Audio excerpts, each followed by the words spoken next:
on va essayer de répondre à une question qui est: peut-on encore détrôner les gros sites leaders en SEO?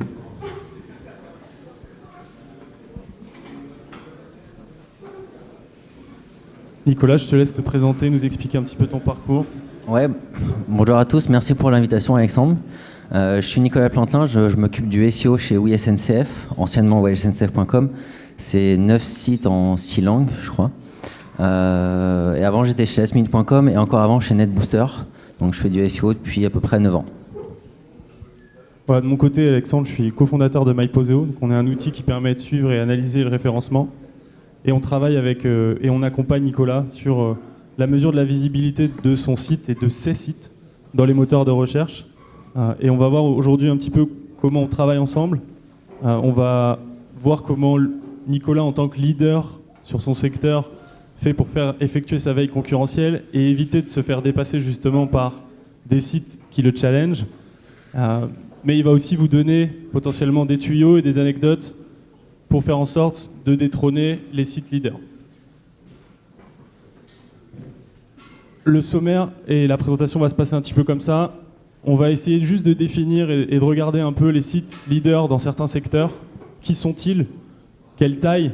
Est-ce que c'est vraiment important? Est-ce que cet impact, est-ce que le fait que le site soit très gros et très important est forcément, fait forcément qu'il est indétrônable? On verra comment, parti du constat que on peut imaginer détrôner un site leader, comment faire, quelles sont les étapes qui permettent d'aller auditer les keywords sur lesquels il y a des opportunités. Nicolas nous expliquera comment il fait de son côté et comment il constate l'évolution des différents acteurs qu'il peut y avoir sur son marché. Et ensuite, on regardera un ou deux petits poussets qui ont réussi face à des gros acteurs. Et ça vous orientera potentiellement sur le résultat et la réponse à la question qu'on s'est posée. On va aller assez vite. On n'a pas bien dimensionné cette présentation. Je pense qu'elle est beaucoup trop longue, mais on va essayer d'aller assez vite. Quand on parle de site leader, on a tendance souvent à revoir les mêmes sites dans chacune des catégories. Quand on parle de e-commerce, on va toujours parler d'Amazon, de Cdiscount, de la Fnac. En bricolage, c'est Leroy Merlin, Mano Mano, Castorama, etc. Sur l'hôtellerie, Hôtel.com, Expedia. Sur le train, oui, SNCF, bien sûr. Et puis l'arrivée très récente de nouveaux acteurs type Quel Billet ou Trainline. Voilà, ça c'est juste un panorama global. Ce qui ressort juste, c'est que quand on demande à quelqu'un sur le SEO immobilier, il va tout de suite vous dire « Ah bah oui, Se Loger, Logikimo, etc. » Est-ce que pour autant, ça veut dire qu'il n'y a plus de place dans les moteurs de recherche? Est-ce que pour autant, ça veut dire qu'on ne peut pas détrôner les plus gros? Aujourd'hui, comment on fait juste pour s'apercevoir un peu de la taille que son site a par rapport aux autres? Nous, on utilise notre base de données qui fait à peu près 40 millions de recherches en France. Et là, on vous a juste fait une big picture sur certains types de sites, et en tout cas de concurrents, la taille des différents acteurs. Vous verrez qu'on va comparer ça juste après avec la taille de tout petits acteurs, et que si on se fait une étude comme ça au préalable en se disant « Ok, alors vous allez voir tout à l'heure, moi je vends du carrelage ou je vends des barbecues, comment je fais pour détrôner Amazon ou Cdiscount ?» Pareil sur le bricolage. Ça, c'est juste pour situer la taille des sites les uns par rapport aux autres. On parle de leaders, mais il y a souvent certains leaders comme Leroy Merlin qui sont 2 fois plus gros que leurs concurrents. Donc Leroy Merlin, en termes de visibilité globale, c'est quasiment l'équivalent d'un Castorama plus d'un Mano Mano. Sur l'assurance, j'ai pris que quelques exemples, hein, bien sûr. Voilà, les réflexes assurance, c'est plutôt des comparateurs, les Furet, le Lynx, Empruntis. Et pareil, ça, dans le top, en termes de visibilité, ça se tire la bourre, entre guillemets, et ensuite il y a des acteurs qui sont plus petits. Tu peux peut-être nous parler de la concurrence émergente que tu vois arriver, du coup? Ouais, sur le train, alors quand moi je suis arrivé chez WeSNCF.com, en SEO, on était, je vais être cru, on était naze à la ramasse. Il y a Capitaine Train maintenant qui s'appelle Trainline, qui explosait tout. Depuis 2 ans, il y a Quel Billet qui est arrivé, qui a été hyper fort. Et en fait, depuis 3 ans, on a fait des gros efforts et pour l'instant, ça marche. Mais c'est juste pour compléter un peu ce qu'a dit Alexandre, c'est pas parce qu'on est un leader en e-commerce ou dans le voyage aujourd'hui comme SNCF qu'on peut être bon online et surtout en SEO. Donc voilà. Du coup, à cette question, peut-on encore détrôner les gros sites leaders en SEO? Vous avez à peu près compris que la réponse était oui. Du coup, ce qu'on va plutôt se poser comme question, c'est comment détrôner les sites leaders en SEO et quels sont les tuyaux ou les tips, ou en tout cas les choses qu'il faut regarder pour démarrer une analyse concurrentielle et une stratégie SEO sur un secteur qui est extrêmement concurrentiel et préempté par des acteurs historiques et leaders dans le secteur.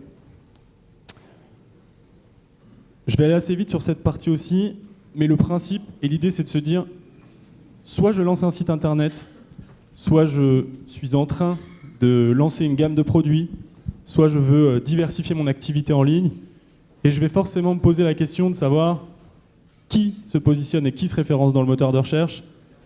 Est-ce que ce site est gros? Est-ce que la concurrence est élevée?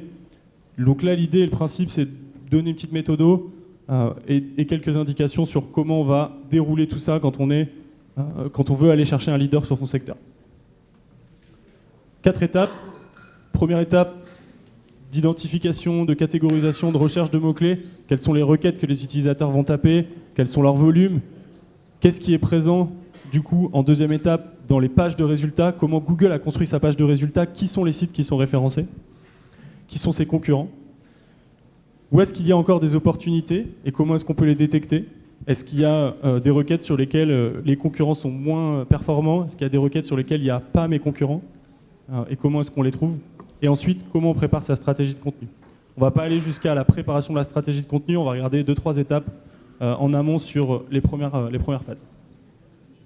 Et Nicolas pourra nous dire aussi comment lui le fait, puisque ce n'est pas seulement quand on est un petit acteur qu'on va suivre ces étapes-là et qu'on va essayer de se repositionner sur un secteur. Quand on est un leader du marché, on fait aussi ce travail-là au quotidien pour continuer à performer et continuer à progresser dans Google. Rapidement sur la première étape, on est sur de la recherche de keywords, sélection, catégorisation et collecte de données sur les mots-clés. Il y a plein d'écoles sur l'optimisation du SEO, mais la base, c'est quand même la recherche de l'utilisateur. Est-ce que les mots-clés sont tapés? Quels sont les volumes de recherche? Quelle est la concurrence? Et donc, on a un peu... si aujourd'hui on regarde un petit peu l'état des lieux, c'est OK, je vais utiliser Excel, je vais mettre un peu de bon sens dans ma recherche de mots-clés, je vais utiliser le Keyword Planner de Google, je vais aller chercher quelques suggestions dans des outils de suggestion de mots-clés, Answer the Public, je vais faire des merges de mes différents keywords, etc. Et je vais sortir une liste dans un fichier Excel. C'est une étape qui est assez longue et assez complexe. Il faut trouver ces keywords, il faut les comparer, il faut les sélectionner, il faut catégoriser ou multi-catégoriser ces keywords. Il faut suggérer des compléments ou aller chercher des mots-clés qui sont plus longs, dits de longue traîne. Récupérer ces volumes de recherche, ça veut dire qu'il faut encore utiliser le Google Ads Planner. Vous n'avez pas forcément l'intégralité des données à l'intérieur. Bref, vous avez compris que les étapes ne sont pas évidentes et sont un peu difficiles. Et pas toujours hyper intéressantes aussi. Comment tu fais toi, Nicolas? Tu fais pas? On le fait c'est ce qu'on doit tous faire en fait. C'est pas tous les jours, mais toutes les semaines, tous les mois, on va, en fonction des résultats positifs ou négatifs, ou l'apparition de concurrents, ou des besoins business. On refait souvent des analyses comme ça, sémantiques, pour voir où est-ce qu'on est bon, où est-ce qu'on est mauvais, et surtout où est-ce qu'il y a du potentiel.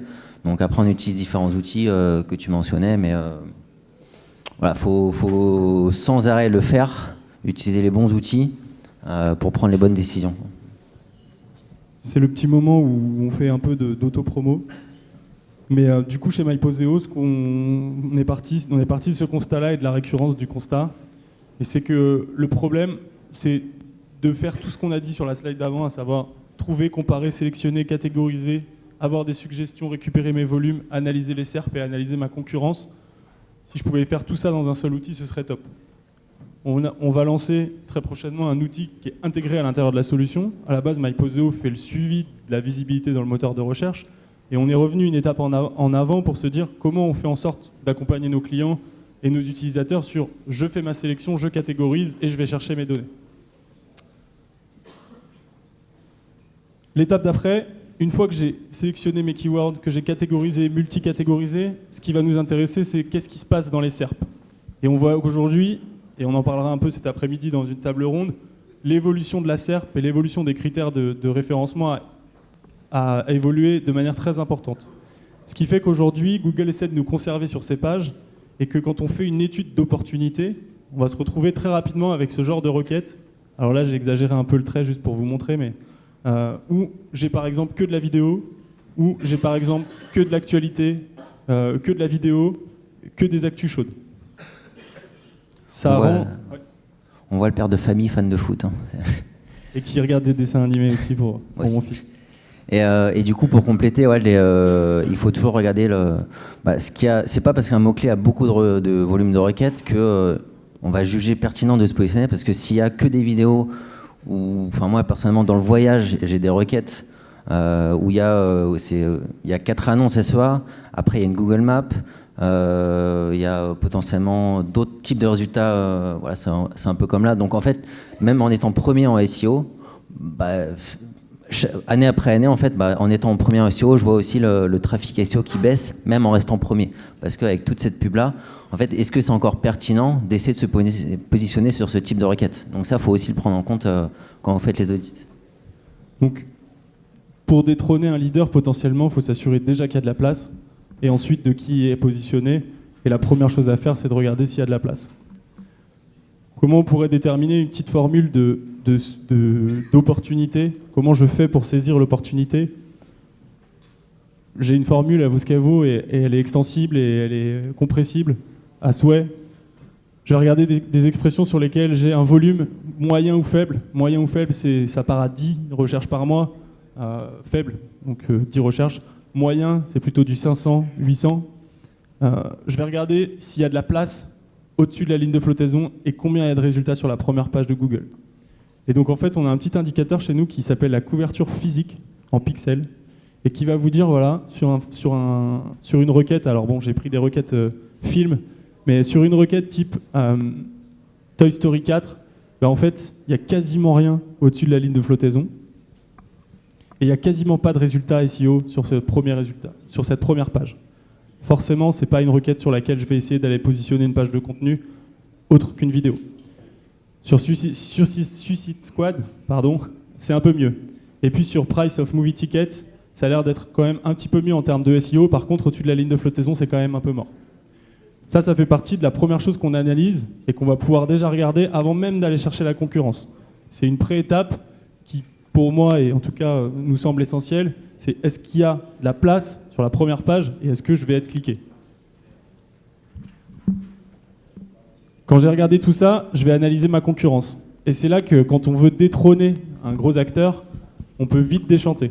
La problématique, c'est quand je suis un acteur qui vend du ticket, si je vais me comparer à SNCF, forcément, je vais un peu déchanter. Si je regarde globalement le nombre de pages que le site a déjà créé, là, je vais me dire, ok, ça sert à rien, ils ont 150 000 pages, j'arriverai jamais à faire mieux. Si je regarde le nombre de backlinks que le site capte, forcément, c'est SNCF, j'arriverai jamais à faire mieux. Par contre, si je descends dans un niveau inférieur et que je me dis, ok, je vais prendre une thématique en particulier. Prenons une thématique qui n'a rien à voir avec le voyage, le barbecue. Alors ok, je vais aller regarder simplement la catégorie barbecue de Leroy Merlin. Combien il y a de pages? Est-ce qu'il y a beaucoup de pages dans cette catégorie? Je vais regarder quels sont les types de pages. Est-ce que les pages, c'est des pages hub qui référencent plusieurs produits? Est-ce que les pages, c'est des pages de produits elles-mêmes? Est-ce que les pages qui sont référencées, c'est une page produit, un barbecue en particulier? Je vais regarder comment le contenu est rédigé, mais spécifiquement sur cette page ou ce groupe de pages qui est attrait à une catégorie en particulier. Et puis ensuite, je vais faire une analyse un petit peu plus détaillée du netlinking, c'est-à-dire de tous les liens qui pointent vers les pages qui sont plutôt des pages profondes. Et c'est là que je vais me rendre compte que finalement, quand je suis un gros acteur comme Leroy Merlin ou comme SNCF, c'est pas évident de travailler son netlinking à des niveaux très profonds de son arborescence. Je vais pas forcément aller générer des backlinks sur ma page barbecue à gaz. Je vais pas forcément aller générer des backlinks spécifiquement sur une page en interne. Donc, potentiellement, c'est à partir de ce moment-là et à partir du moment où je regarde les rankings des pages des gros acteurs et le netlinking de ces pages-là, que je me dis, est-ce qu'il y a une opportunité à saisir en complément, bien sûr, de ce qu'on a vu juste avant sur la SERP? Est-ce que tu travailles un peu ta stratégie de netlinking sur des pages profondes? Pas du tout. Voilà. On en reparlera après, mais vraiment pas du tout. Donc foncez. Pour le coup, si on peut aller plus loin, et vous l'avez vu dans la conférence juste avant, mais alors là, il va falloir se doter d'outils un peu plus puissants, on pourrait imaginer d'aller crawler le site de son concurrent. Alors, c'est quand même compliqué quand on veut crawler Leroy Merlin ou Amazon. Mais on pourrait aussi regarder quelle est l'importance que ces pages profondes ont à l'intérieur du maillage de ce site.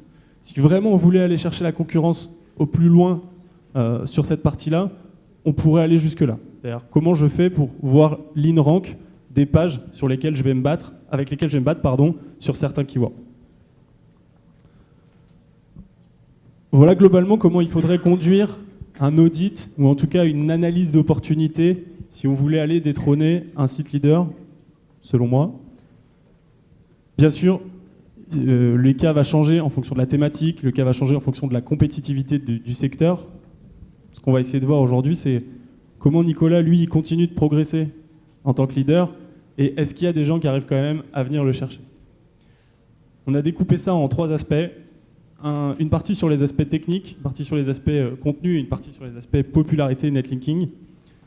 Et Nicolas va nous dire, de son point de vue, en tant qu'acteur leader, quels sont les avantages et inconvénients potentiellement à être déjà leader sur un secteur et à avoir un site très important. Quels sont les inconvénients et quels sont les tuyaux qu'il pourrait vous donner et les choses qu'il a constatées de ses concurrents finalement sur son secteur. Du coup, on va essayer d'être sur la partie technique, contenu, popularité. C'est des choses que vous devez pour la plupart connaître. Donc, je pense que l'idée, c'est de vous présenter aussi un peu mon cas concret avec des petites anecdotes surtout qui vont vous intéresser, que j'espère ne pas être seul à vivre. Donc du coup, sur la partie technique, ce qui est plutôt bien en étant un gros du e-commerce ou une grosse marque, c'est qu'on a des centaines, voire des milliers de techos qui bossent pas forcément que sur le front office, parce qu'il y a tout le back office, les flux, etc. Mais voilà, on sait qu'à proximité, il y a des centaines de techos. Mais à l'inverse, un inconvénient de ça, c'est que il y a beaucoup de projets dans les grosses boîtes et je pense que beaucoup de monde a ce problème-là. Il faut se faire prioriser. Qui n'a jamais eu ce problème-là, on en reparle, quoi. Le fait qu'on ait une puissance de technique très importante, je vais donner un cas concret. Donc, quand je suis arrivé il y a 3 ans sur des pages, sur les requêtes train OD, donc train Paris-Marseille, on en avait 30. Donc c'est comme si un site comme Leroy Merlin avait 30 fiches produits. Trainline, Capitaine Train à l'époque, ils en avaient 100 000. Donc quand j'arrive, ils avaient Finalement, pris... c'était toi le petit acteur. Ah bah oui, carrément. Ils avaient pris énormément d'avance. Et en quelques... j'ai montré l'intérêt de créer un projet pour se positionner et les bouffer. Ça a pris 3 à 6 mois. Et donc on a lancé c'est 10 ou 20 000 pages. En 2 mois, ils étaient inexistants, quoi. On a été capable de lancer des dizaines de milliers de pages en uploadant un CSV dans Drupal. Et ça, tout le monde ne peut pas le faire. Et en fait, en 1 mois, je les avais bouffés. Donc ça, c'est quand même kiffant. En tout cas, quand on est une grosse marque. Le message que tu veux faire passer, c'est qu'il y a une opportunité qui ne dure pas toujours. Quand on essaie de détrôner un site leader, ça peut fonctionner un temps, mais pas forcément très longtemps. Voilà, faut être malin. Il faut de l'innovation constante. Quand on est une grosse marque comme Oui ou comme d'autres grosses marques, on est souvent aidé aussi par... on veut être à la pointe, à la fois en SEO, à la fois au niveau expérience utilisateur. On est aidé par Google, on est aidé par Facebook. C'est pas forcément le cas des petits sites. Donc du coup, on peut être aidé. Il y a des sites qui ont... Il y a 2-3 ans, pour mettre en place de l'HTTPS sur beaucoup de sites, Google a proposé à certains des gros sites de les aider à passer en HTTPS. Il ne va pas aller aider des petits sites. Donc ça, c'est quand même aussi un autre élément. Et ce qui va un peu avec aussi, c'est dans la stratégie globale. Je vais prendre un exemple concret. Chez nous, chez Oui, au niveau de temps de téléchargement, il y a un classement du JDN qui classe les 40 premiers en e-commerce, je crois, au niveau de temps de chargement. À une époque, on était 34e. C'est très très mauvais. Donc quand le PDG a vu ça, il a dit, bon, vous me faites un chantier de temps de chargement. d'un point de vue image de la boîte. Et en fait, finalement, ça a aidé aussi le SEO, sans que moi j'intervienne directement en disant il faut. Enfin, j'ai dit qu'il fallait augmenter le temps de chargement, enfin, pas augmenter, baisser le temps de chargement plutôt. Mais voilà, ça a été une décision plutôt globale et stratégique de l'entreprise. Et dernier point en avantage, c'est que c'est aussi un inconvénient, c'est qu'il y a beaucoup de monde on fait beaucoup d'erreurs, à la fois techniques, de contribution, etc. Je pense que tout le monde connaît, mais on peut se les permettre. Voilà, un petit site, si il met une canicole, s'il crée des 404 à la volée, il va se faire défoncer tout de suite. Alors que nous, en tant que gros site, on peut se permettre de faire ces erreurs. Ton conseil pour un petit site qui voudrait venir te concurrencer, du coup, ça serait quoi? Alors, concurrencer un autre site non, en fait, là, je parle des avantages, mais en fait, les inconvénients, ça va être surtout nos inconvénients à nous. Il faut que ce soit les forces des petits et moyens sites, en fait. Voilà, je parlais de la priorisation qui n'est pas facile. Les MEP, moi, quand je suis arrivé il y a 3 ans, il y avait une MEP, donc une mise en prod, tous les mois et demi. Ouais, j'ai entendu putain, mais maintenant, c'est toutes les 2 semaines, donc ça va mieux. Mais quand on n'était pas priorisé, des fois, il fallait attendre 3, 4, 6 mois pour avoir une mise en prod qui touche le SEO. Donc en attendant, les petits sites qui sont beaucoup plus agiles au niveau du back-office, etc., ils peuvent se permettre de lancer des choses beaucoup plus rapidement. Et c'est ça aussi une des forces, une de mes recos aussi pour les petits et moyens sites, c'est allez-y, foncez, pendant que les gros, on galère en tout cas avec ces contraintes techniques.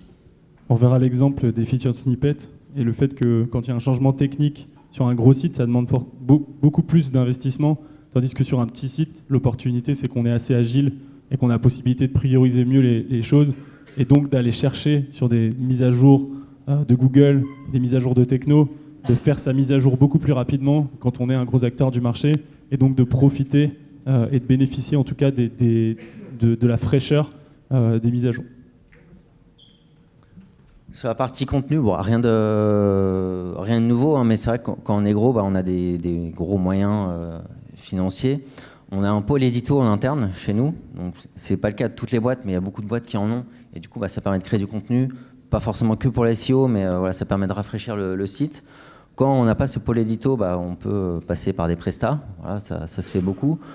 On peut se faire accompagner d'agences SEO, d'outils, pour faire des audits, comme on a vu un peu avant avec Alexandre, sur où est-ce qu'on est bon, où est-ce qu'on est moins bon, où est-ce qu'il faut aller. Ça, tout le monde ne peut pas le faire. Et un gros inconvénient qu'on a aussi de plus en plus aujourd'hui, c'est les guidelines de marque.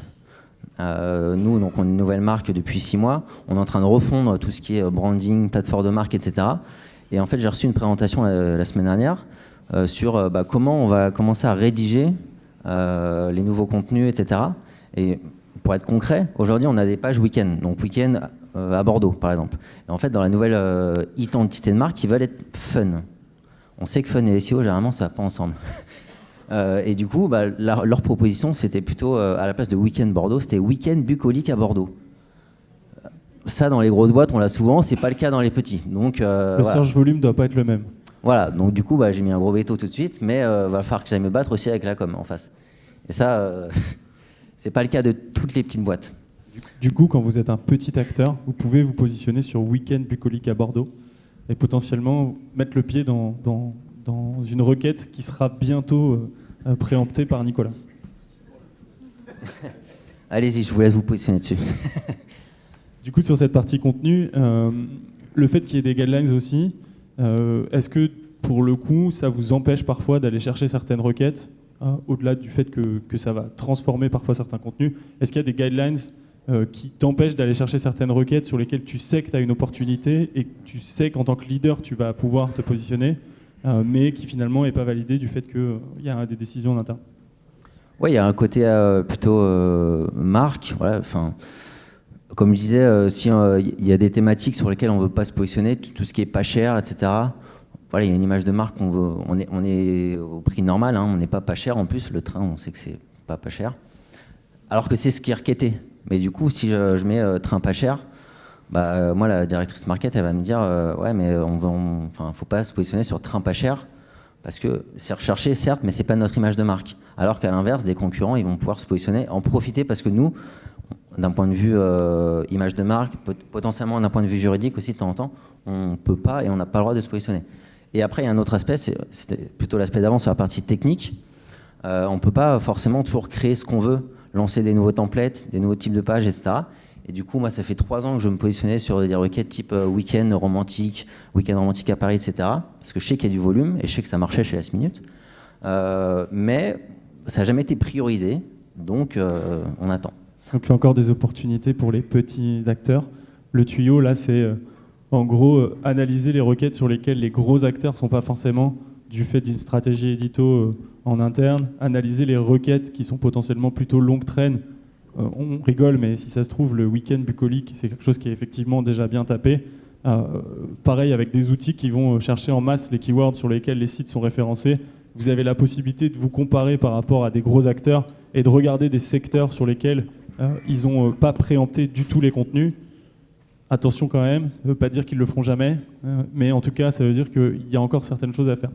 Pendant qu'on n'y est pas, allez-y.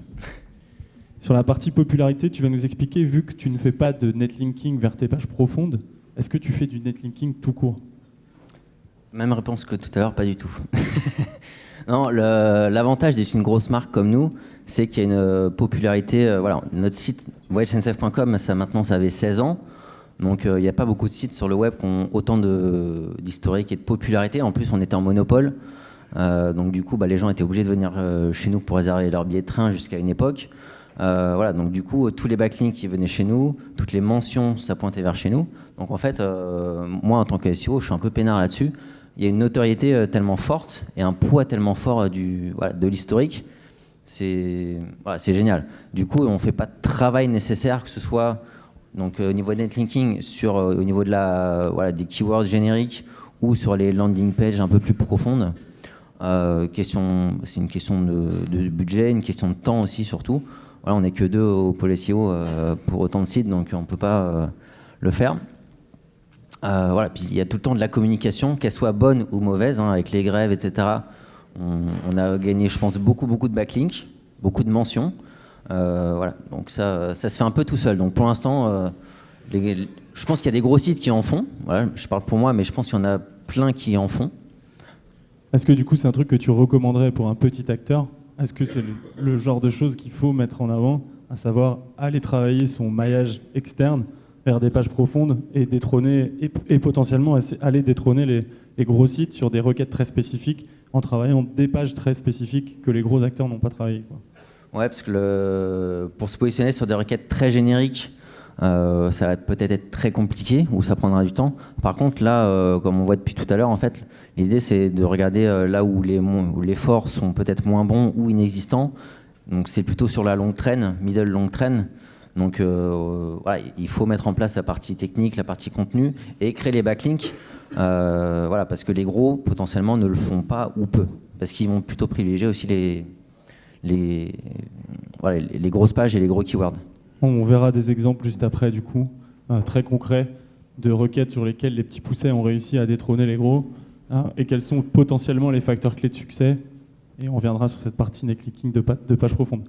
On fait un rapide point et on va passer, parce qu'on a collé énormément d'exemples, mais sur la veille concurrentielle, du coup, parce que quand on est un gros acteur ou quand on est un petit pousset, on a toujours besoin de surveiller globalement ce qui se passe sur son marché. Est-ce que tu peux nous expliquer un petit peu comment les dashboards sont construits sur la veille finalement concurrentielle et quels sont les indicateurs que tu regardes et comment est-ce que tu fais pour détecter l'arrivée potentiellement d'un petit acteur ou d'un acteur qui est en train de reprendre des parts de marché? Du coup, on utilise MyPoseo pour suivre nos positions à nous et principalement les positions de nos concurrents principaux qu'on regarde, type KBI Trendline en priorité. Le problème, c'est encore une question de temps. Donc, on a des dashboards aussi qu'on a fait comme ça pour regarder pour chaque keyword qui se positionne dans le top 30, je crois, avec leur position, leur taux de présence, le trafic estimé de ces sites-là. Voilà, question de temps, et je pense que c'est le problème aussi de beaucoup de gros sites, c'est que qui ont des petites équipes surtout. On peut pas regarder. On ne peut pas se permettre de regarder tous les sites concurrents. Et en fait, là, on a mis en exergue Tic Tac Trip, que moi, personnellement, j'ai découvert il y a une semaine. Et on le verra après, il se positionne déjà premier sur billet de train ou billet de Thalys pas cher, ou je sais plus trop lequel. Et en fait, du jour au lendemain, on va le voir après, ils sont arrivés. Et en fait, c'est un concurrent qu'on ne suivait pas du tout, parce qu'on suit toujours les 2-3 premiers.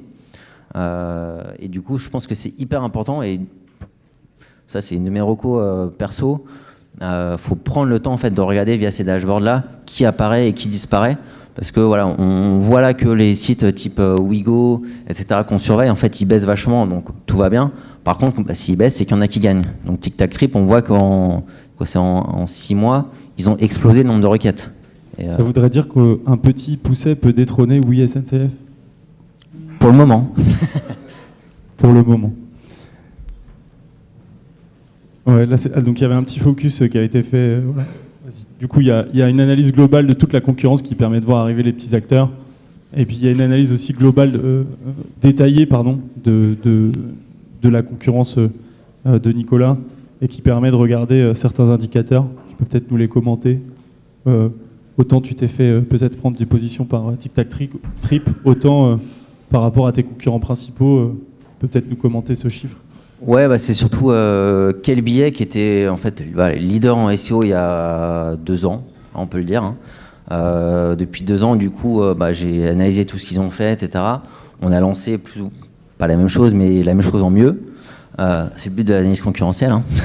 Et du coup, ça a marché parce que on s'est positionné, nous, avec notre puissance de 16 ans, eux, je sais pas, ça fait quelques années qu'ils existent. Donc en fait, Google, à site plus ou moins égal au niveau page, il nous a mis largement devant et du coup on les a largement remplacés dans les top positions et c'est pour ça. On avance sur ce petit cas en particulier. Et du coup, voilà, ce qui est intéressant, 5 minutes. Ok, coucou ou 5 minutes? 5 minutes. On va se dépêcher de conclure. Ce qui est intéressant à analyser, c'est non seulement les positions. Ce qu'on disait aussi tout à l'heure, c'est les pixels. Ça, on a fait des analyses. Donc, du coup, c'est pas parce qu'on est premier en SEO qu'on est très haut dans les pages de résultats. Donc, ce qui est intéressant aussi, c'est de regarder le niveau de pixels. C'est ça, hein, Alexandre? Et autre élément qui est intéressant, c'est tout ce qui est position 0, résultats enrichis, etc., qui sont de plus en plus présents dans les pages de résultats. Et du coup, voilà, nous, c'est des choses qu'on essaie de travailler depuis 1 an et demi.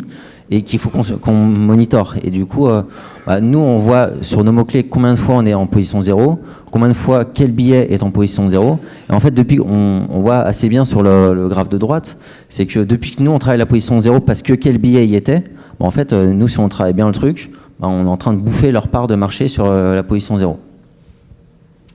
Voilà, du coup, si vous voulez des jolies démonstrations de tous ces super dashboards, vous avez Maxime là-bas qui sera ravi de vous présenter tout ce qu'on peut faire.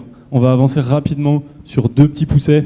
On reparle vite, très très vite de TicTacTrip. Voilà le genre de courbe sur un outil d'analyse de marché qui ressort, qui fait que d'un côté, effectivement, Nicolas, lui, il monitore tous ses concurrents sur sa base à lui de keywords, qui est quand même assez importante. Je crois que c'est 80 000, quelque chose comme ça. À peu près, ouais. Voilà. En sachant qu'à côté, on a une base effectivement d'une 40aine de millions et qu'on voit finalement que sur une base ISO, hein, bien sûr, cet acteur-là est allé chercher des keywords et notamment des keywords qui sont même des keywords de marque, à savoir car SNCF, Thalys pas cher, etc. Donc ça fait partie aussi des choses. On va passer les concurrents. Je voulais juste vous montrer un petit exemple de ce que je disais tout à l'heure, illustré sur je suis un vendeur de carreaux et donc si je me situe par rapport à mes concurrents sur mon secteur, voilà, je suis là en tout petit. C'est-à-dire que mon positionnement aujourd'hui, c'est 1800 mots-clés sur la première page de Google. C'est bien, c'est pas mal, c'est déjà beaucoup. Par contre, quand je me compare à un Leroy Merlin, forcément, dans une thématique très particulière, c'est compliqué. En revanche, ça ne m'empêche pas d'aller chercher des requêtes avec des volumes de recherche très importants, 1900 par mois, c'est même au-delà de ce que je vous disais tout à l'heure, moyen faible. Et quels sont les facteurs finalement de succès ? Il y a plein de choses qui rentrent en compte. On ne va pas vous dire que ça fonctionne à chaque fois et que c'est légion. Mais ce que je disais tout à l'heure, c'est que quand on travaille potentiellement le netlinking et qu'on est plus agile et qu'on est un petit acteur, on peut faire pointer des liens d'autres sites vers des pages ou des landing pages très spécifiques. Et c'est un peu ce qu'on constate. Vous avez plusieurs facteurs qui peuvent influencer le SEO. Bien sûr, le contenu et les mots-clés que vous avez utilisés, la technique et les temps de chargement de vos pages, etc. Et le maillage. Donc, là, on constate juste que sur un keyword qui est carrelage ciment, qui a un gros volume de recherche, bah voilà, les petits acteurs arrivent à se positionner. On a la même chose sur un truc un peu moins gros, mais voilà ce que je vous disais tout à l'heure sur le barbecue. Il y a du Google Shopping, il y a des images, il y a Amazon, il y a Rue du Commerce, et c'est pas pour autant que Alice Garden, qui est tout petit, hein, je vous le remets, qui est tout petit par rapport à ces gros acteurs-là, et encore, là je vous ai fait un joli rond, mais le rond en fait il est invisible normalement, n'arrive pas à se référencer. Donc concrètement, si on doit conclure, je pense que la réponse de est-ce qu'on peut détrôner des gros sites qui sont leaders en SEO, la réponse est encore oui.